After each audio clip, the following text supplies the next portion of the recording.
Who are the Ducks going to draft and why are they going to target Brock Boeser in free agency? Find out on this episode of Locked On Anaheim Ducks.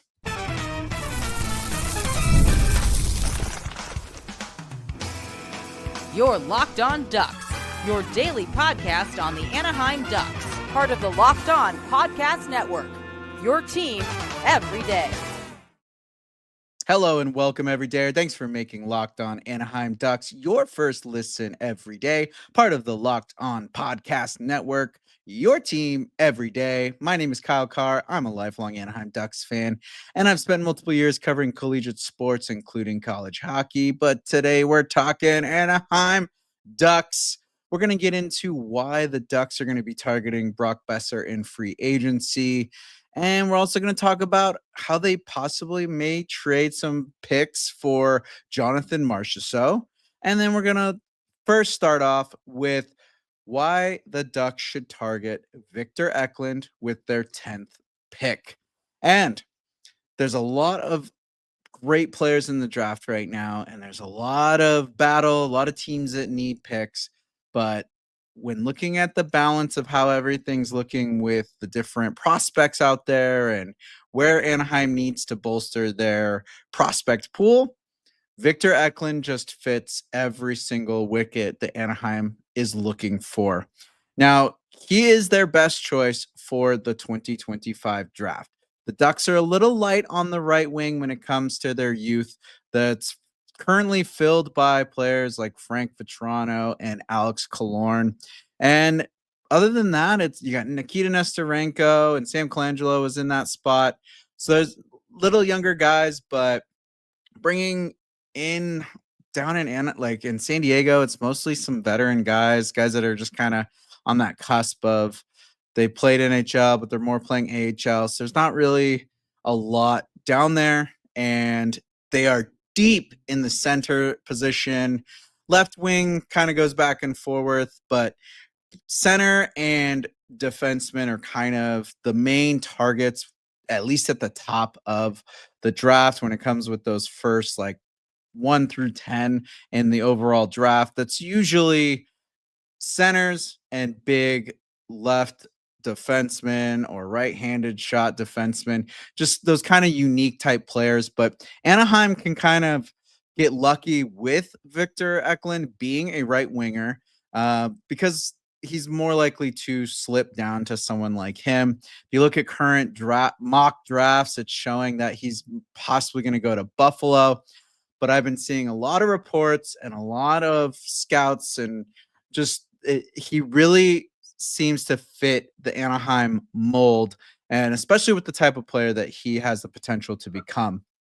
So right now, he is currently projected to be a better and more well-rounded player than his brother, William Eklund, who plays for San Jose. So to be able to pick up a player like that, if you watch the Sharks this season, which not many people do, sorry, Locked On Sharks, but there's Will Smith and Macklin Celebrini, and then there was William Eklund. Those were kind of the three younger guys. He got a little injured there at the end of the year, but the way his brother, if we can get the type of player that William Eklund is, plus a little bit more, I don't know what it is about hockey families, but for some reason, when there's an older brother and a younger brother in the league, it's usually the younger brother that pops off and has the more successful and better career. It's just the hockey gods, I guess from taking all the beatings as a youth, and just kind of you have to be that snot-nosed kid that just puts up with all the crap from your older sibling and all of his friends, or what it is. But for some reason, the younger sibling comes in and just tends to take off in their career. But looking at how things have been going for Victor Eklund, this last year he was playing in the Swedish Hockey League. He did play one game for the junior level, but then jumped up to the men's division of the Swedish Hockey League. And I'm talking men, full NHL level ages. It's their legit professional top tier league in Sweden. And he was playing for the Djurgårdens IS, who They had the best record in the regular season in the SHL this year, and they also went and won the SHL, Swedish Hockey League championship. So you got someone who knows those important minutes. That's one thing that Pat Verbeek has definitely been harping on. We need players to understand that, the little things count. It's all about those important minutes, and everything cuts down to the little mistakes. And yeah, it's not the NHL, but it is an adult competitive top tier league in the Swedish Hockey League, and he was on a championship team. So this kid knows how to play, and he knows how to win. And Anaheim could definitely use that type of experience and courage and youth to have that level at his age to then take into the NHL and move forward is just something that you definitely want to target. And like I said, most players, most teams at this at the stage that they're at, because if you really look at the way that this kid played, his numbers, the play style he has, the package that he sounds like he's going to be, you would think other teams are going to want to target him. He's ranked second out of all of European teams by elite prospects. He's ranked sixth in some other, he's up there in a lot of these scouting levels. But when it comes to like mock drafts and more of where he might most likely end up is Anaheim, just because of those teams targeting more centers and more defensemen. And so that's where it's kind of a lucky time where Anaheim could possibly pick up on that level.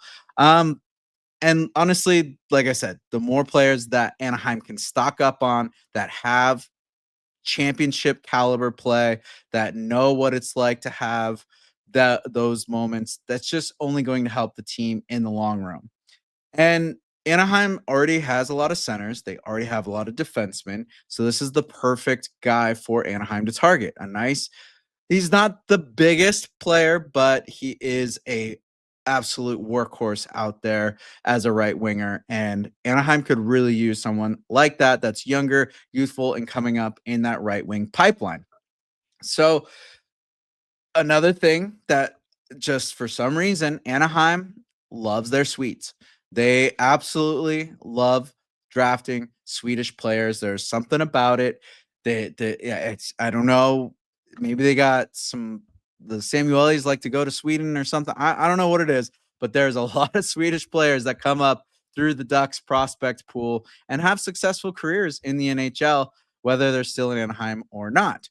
And with that Swedish connection, we got Leo Carlson, who's out there killing it in the IHF for Team Sweden right now, who, if you take Victor Eklund's play style, Leo Carlson, they get the Swedish talking there. They start, going off in Swedish, and they got that chemistry there that could just help the Anaheim future that much more. So there's a lot of good connections there, a lot of similarities, a lot of things that can mesh really well by targeting someone like Victor Eklund. To get into his play style, this kid is amazing at his edge work. He has the ability to work in tight corners, his stop and go play, and his ability to pick up speed is something that will absolutely help Anaheim. You've already seen Leo with his ability to rush. You've seen Cutter Gauthier with his speed. To bring in someone like Victor Eklund, I highly recommend to go watch some highlights of Victor Eklund.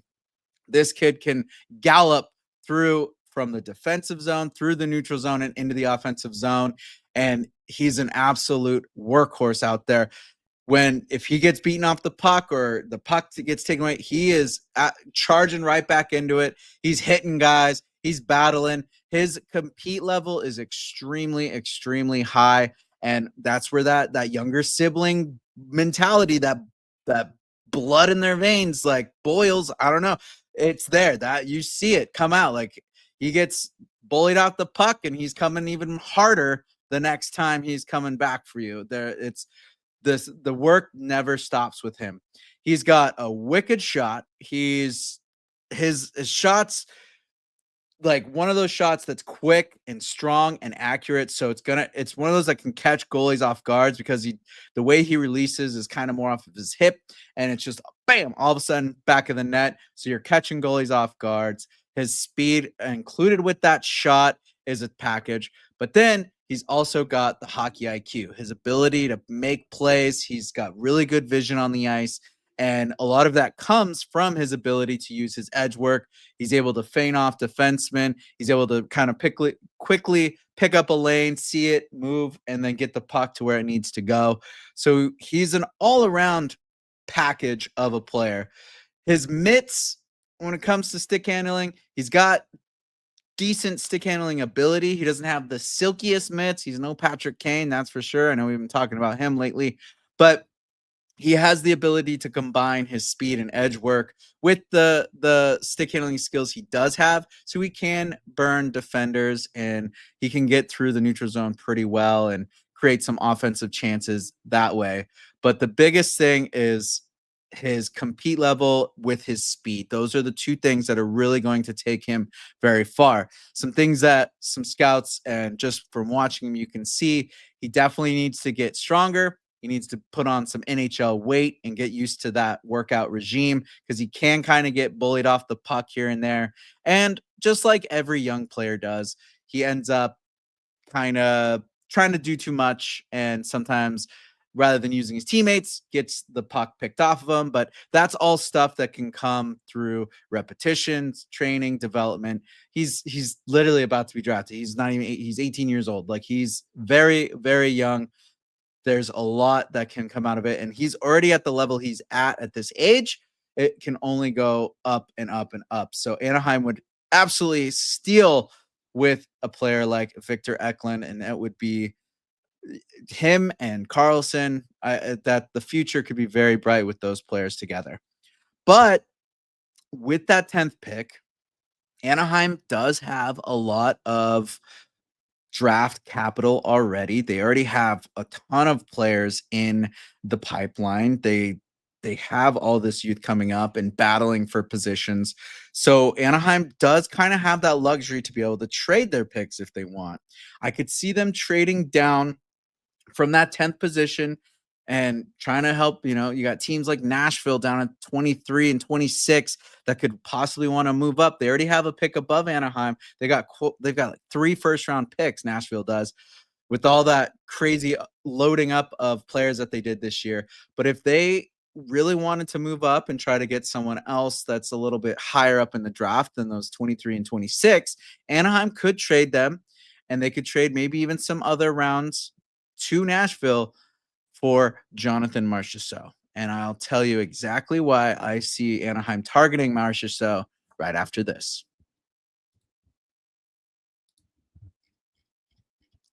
Do you ever check your bank account and wonder, where did all my money go?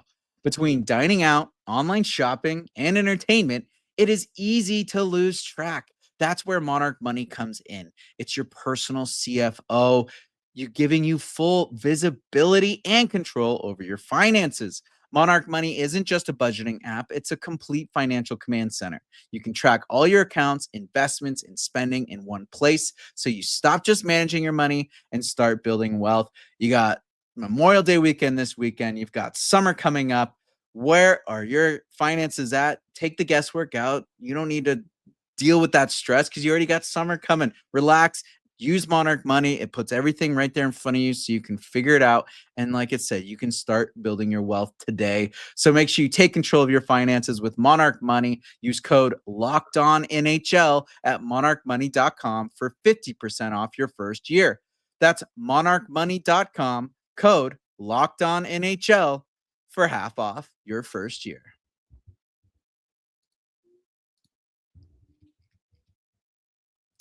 Anaheim could easily trade their first round, maybe some of their second rounds, or move in their position in the draft and trade with Nashville to get Jonathan Marchessault. Why Jonathan Marchessault? Well, I'll tell you.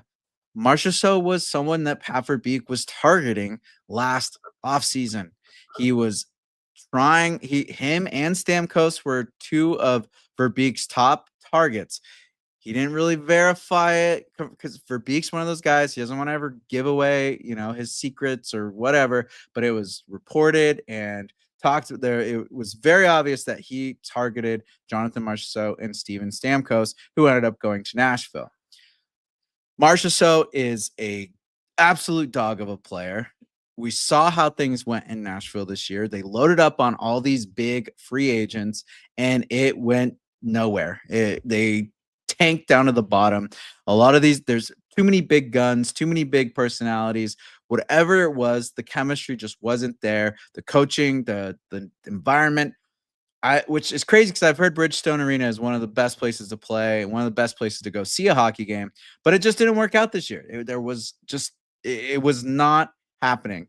And a big rumor or big story of why Marchessault didn't come to Anaheim last year was the coaching situation. With everything that was happening in the locker room, the coach behind the bench, that seemed to be the main reason that Verbeek missed out on some of these free agents. Well, coaching change has occurred. The environment wasn't that great in Nashville. Things kind of cooled off down there for Marchessault, but the offensive player that Marchessault can be, and coming back to the West Coast just might be that thing to spark his his prowess, his love of the game, his fun. Everything that went wrong in Nashville could go right in Anaheim, and he is absolutely a player that Pat Verbeek would love to bring back over. Good thing too, his contract that he signed with Nashville, not that bad of a hit. Only 5.5 million right now. I know you're saying, I wish I had only 5.5 million. I'd be an extremely happy person. Well, this is NHL players we're talking about. A $5.5 million contract with the cap going up. That is not a bad hit for Anaheim to get, especially with the amount of draft capital that they have. And now you've got the Samueli saying, hey, the pocketbook is open. And Anaheim already has so many drafts and prospects in the pipeline. They could afford to miss out on a couple picks this year to pick up a player like Jonathan Marchessault. He has wonderful shooting ability. He's able to get pucks in the net, and that's what Anaheim needs. He's a right winger as well, and he brings a tenacity and a fight into the game every single game. He can help bolster that right wing and bring that much needed scoring to Anaheim. He knows how to win. He was on the Golden Knights. He was the golden misfit. He went through the whole build up year for Vegas. He went to the cup. He was a huge reason why the Vegas Golden Knights won the Stanley Cup. So he's got that experience. He's got that mentality. He's got that dog in him. And he's on the smaller side, but that doesn't matter. He is fast as heck. He's got the ability to break the puck out, and his ability to get shots on net, and his ability to be in the middle of the crease, just bugging the defense, is second to none. He's not quite the Joe Pavelski level, but he has a way of just working his way in front of the net, and he's able to get his stick on pucks. He's good at tipping pucks. He is extremely versatile too on the power play. And where do the Ducks need the most help? Special teams, power play, and the penalty killing. Marchessault is one of those players who can do both, and it would be extremely beneficial to the Anaheim roster to have someone like him on there. And like I said, that 5.5 million cap, it's not that bad of a hit for Anaheim. He's in a contract till 2029. And guess what? Anaheim is not on his no trade list that he signed with the Nashville Predators. So there's so many signs there, so many ways that Anaheim could bring someone that Pat Verbeek already wanted and bring him back to Anaheim. He gets to come back to the West Coast. He's already been in Vegas for so many years. We're not that far from there. I'm sure they've got connections still out there. So it's, there's still that familiarity. It's a lot closer than it is to Nashville. So you get him back out here on the best coast. You get him out here in good old sunny Orange, California. Yeah, we're not tax free like Vegas, but we've got the sunshine, we've got the beaches, and we have this young, hungry team.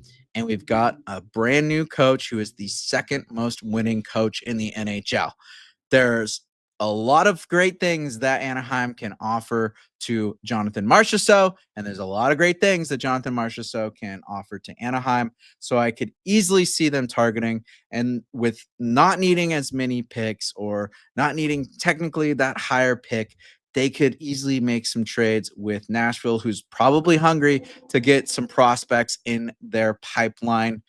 And Anaheim gets that player that they already wanted. So definitely see Anaheim trading to get Jonathan Marchessault. However, if Anaheim doesn't want to trade, they don't want to lose out on their picks. They're not trying to do that. They want to go get Victor Eklund and get that prospect there. They want to get some other prospects and not lose out on picks. There's a player that they can target in free agency, and it's not going to break their bank. And that person is Brock Boeser. And I'll tell you exactly why I see him being the next Anaheim Duck next.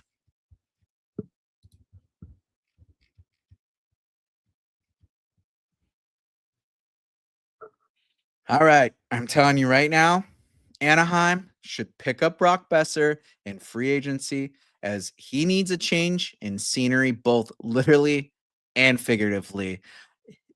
He has had the most interesting up and down relationship with the Canucks. It's like he's kind of like he gets that like that grief like John Gibson and Trevor Zegras have been getting with Anaheim. However, sounds like Zegras and Gibson actually like it in Anaheim, whereas it's been pretty well known that the relationship soured pretty badly out in Vancouver. Yeah, they're bringing in this new coach that is apparently supposed to really make Quinn Hughes happy, and he is the assistant coach. A lot of the players love him, all this stuff. But they always talk about when you go from assistant coach to head coach, you kind of have to go from the guy's guy to all of a sudden being the hardo and the tough guy, and the relationship and the dynamics change. So this is a player that's been pretty well documented. They want out of Vancouver. They want to get out. They want to go to a new team, and they want to sign a pretty decent contract. Well, Anaheim's a team that has the ability to pay that decent contract. And again, like with Jonathan Marchessault, the package that you're advertising with the Anaheim Ducks is this young, hungry squad. You saw the progress that they made. They play, you played against Anaheim multiple times last year. You know what this team is capable of, even though our best games were not against Vancouver last season. Now there's this new coach coming in. He's the second most winning coach. You've heard, like, I am taking everything out of what was the controversy. I'm looking at this strictly from a hockey perspective. I am not ignoring that situation. This is just in regards to how to bring players over. There is this mindset among players, and you know that players are hungry, and it's come out all over the press that players are excited to play for Quenneville. They're excited for this new season with him, and players like playing for coaches that have success and that have a record. And they he is a absolute magnet to a lot of these players who are hungry for success. And it comes from the hockey side of things. That's where the focus is in this specific conversation, okay?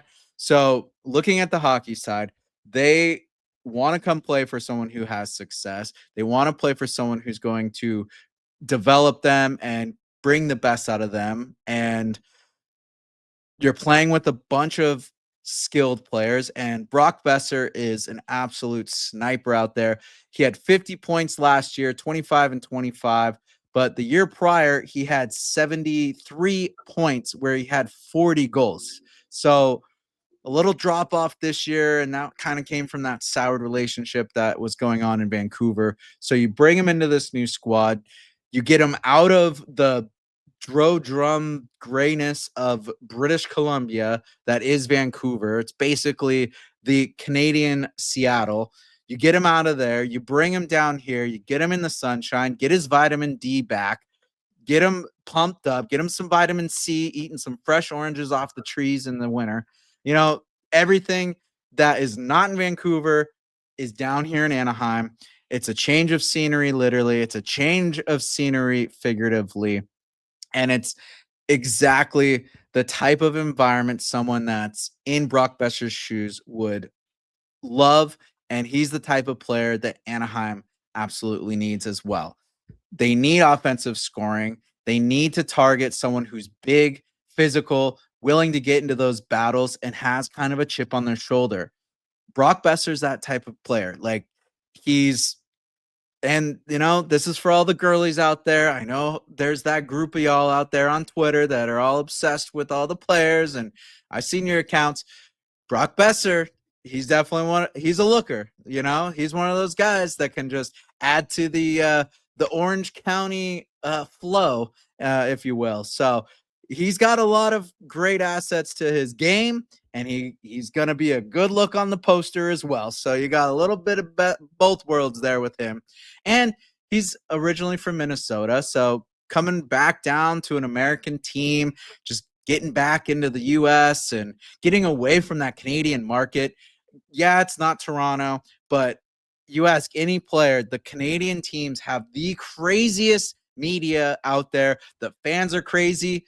If you go back to 2010 or 2011, when Vancouver literally burned their freaking city down, like, they're crazy up there. We're not that bad down here. We got crazy people, but not crazy fans. We got the best fans in Orange County, and they'll take care of them, and they're going to treat them with respect. And the media out here is great. They take care of everyone. Everyone always talks about how awesome the media is out here. I'm not trying to be biased here. I'm talking about, the regular day-to-dayers. I'm still working in there, crutching in. I might drive them crazy once I get in there, but I'm talking about the, John Allers, the Brian Haywards, and you got Zach Kavanaugh, Derek Lee. You got all those guys that are there day to day to day. They're all good people. They take care of the players, and the area takes care of the players. Great Park Ice. You've got Newport Beach. You've got Corona Del Mar. There's just so many good spaces and places to go compared to Vancouver Island. Like, oh, wow, you got big old trees. Well, you drive 30 minutes that way, you can go see some big old trees at Big Bear. So everything, all jokes aside, the type of player that Brock Boeser is exactly what Anaheim needs, with his ability to put pucks in net. Anaheim needs pucks in net, and he's another guy that can shoot. He can get in front of the net. He's not afraid to get in the tussy. He is a well-rounded guy, and his contract's probably going to be about an 8x8. That sounds like the projected target, 8 million for 8 years, and the Ducks can afford that. That's not bad. That's not a bad contract, and it leaves them space to go target some other players in free agency as well, unlike certain players who want a ton of money. I say load up. It's better to get 2 goal scorers, 2 strong, great all-around players for the price of 1 that is kind of, doesn't have the best reputation. So you see, they fall apart whenever things get tough. And yeah, say what you want about certain media groups, but all I'm saying is I feel like Brock Boeser and another free agent could definitely be a well-rounded package that Anaheim could target versus just targeting 1 goal scorer. So without getting too much into that, that is what I am predicting, and that's what I am saying, is that Anaheim is a perfect fit for Brock Boeser, and Brock Boeser is a perfect fit for Anaheim. And it'll be a good day, when you see that flowing blonde hair going down Catella on the posters. All right? That's all I'm saying. So lots of speculation, lots of hypotheticals. That is what free agency is all about. That's what this offseason time is all about. We're still waiting for the draft. We're still waiting for the offseason. So there's so many things that could happen or could occur, and you guys are all got your ideas as well. So make sure if you have any questions or ideas or topics that you want to cover, I've gotten a bunch already for next Monday. And yes, it is Memorial Day, so enjoy your Memorial Day, but I'll still be here. I will be producing an episode on Monday, and that's going to be a mailbag episode. I had a lot of fun answering last week's questions, and I've already gotten a ton more. So make sure you send your questions at cartalksports.com/connect. That's KJER Talks Sports, two S's.com/connect. And I'll have that link in the YouTube description and also the episode description for all the audio listeners. So please send me your questions, send me your comments, send me your concerns. What are you afraid of? What are you looking forward to? What are you doing if you are the GM, Pat Verbeek? What is your decision? But thank you so much, guys, for all your conversations and all of your comments and everything that you guys have been contributing as listeners. And thank you for making Locked On Anaheim Ducks your first listen today. For your second listen, check out the all-new Locked On NHL Game Night. Every game, every night, until a Stanley Cup champion is crowned. Get local analysis on a national scale. Find NHL Game Night on Locked On NHL on YouTube or wherever you listen to podcasts, and that's where you can find this podcast. Make sure you like and subscribe to the YouTube, and check out we've got all new socials. We got Locked On Ducks on Instagram and TikTok, so be checking those out as well. Thank you so much. I'm Kyle Kjer. Be good out there.